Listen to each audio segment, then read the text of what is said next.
After becoming a Christian, I wrestled with who is Jesus and seeking to understand him. And one of the things that I came across that was interesting to me was hearing that there were expectations of him, expectations of the Messiah who was to come.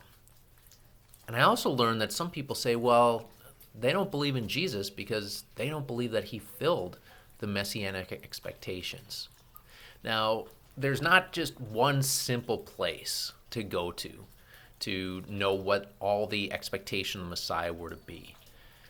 But there is a place in Isaiah that I was reading one day. I came across this and I thought, okay, this is pretty informative. It's Isaiah 61, 1 and 2. And it says, "The Spirit of the Sovereign Lord is on me, because the Lord has anointed me to preach good news to the poor. He has sent me to bind up the brokenhearted, to proclaim freedom from the captives, and release from darkness for the prisoners, to proclaim the year of the Lord's favor and the day of vengeance of our God." And as I looked through that, as I read some commentary on it, I found that those were kind of the expectations of the Messiah. The first part of that, kind of the Prince of Peace element, where a lot of good things would come from him. But then there was also the day of vengeance of our God part. And Jesus didn't really do that, at least as far as I could tell. And I can remember asking some people about it and hearing, well, that's to come. Or some people would even say, well, that part has been fulfilled, but I didn't really buy that. But it doesn't say anything here about that part being to come, the day of vengeance of our God part. So it would be reasonable to kind of conclude, well, maybe he wasn't fulfilling the messianic expectations in the right way. And then I came across a passage in Luke 4. So Jesus at this point went into the synagogue, and he was invited to speak, and he was given the scroll of Isaiah. And as far as I can tell, he had an option of what to choose in terms of what to read from Isaiah. And so I picture him rolling through and getting to a specific point. And this is what he read.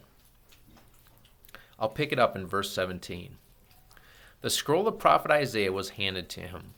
Unrolling it, he found the place where it is written, 'The Spirit of the Lord is on me, because he has anointed me to preach good news to the poor. He has sent me to proclaim freedom for the prisoners and recovery of sight for the blind, to release the oppressed, to proclaim the year of the Lord's favor.'" It says, "Then he rolled up the scroll, gave it back to his attendant, the attendant, and sat down. The eyes of everyone in the synagogue were fast on him, and he began by saying to them, 'Today this scripture is fulfilled in your hearing.'" And I was amazed that this was basically Isaiah 61, the first couple verses. And Jesus quoted this. Jesus specifically chose this to read. But he ended it in, at least as we look at it in English in Isaiah 61, in mid-sentence.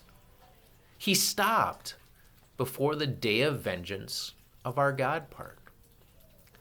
And he symbolically rolled up the scroll, gave it to the attendant, and sat down, which, as I've come to understand it, the sitting down would be uncharacteristic of a teacher who would teach standing up.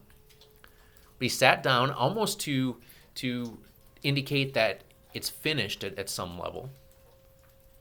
And then he said, "Today, this scripture has been fulfilled in your hearing." And I struggle to understand what was he saying there. And today can mean a 24-hour period, or it can mean a period of time as well, a generation. And it seems reasonable to conclude, and I would conclude, that what he was saying there was today, or in this period of time, I would go so far as to say in this coming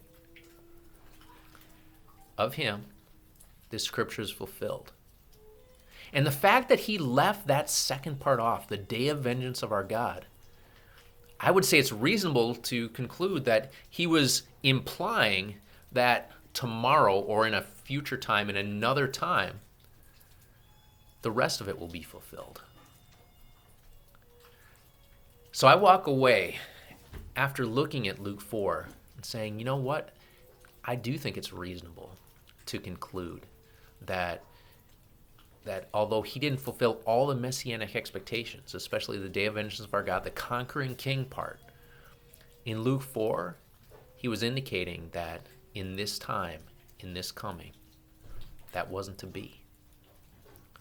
But it will be to come as he comes back.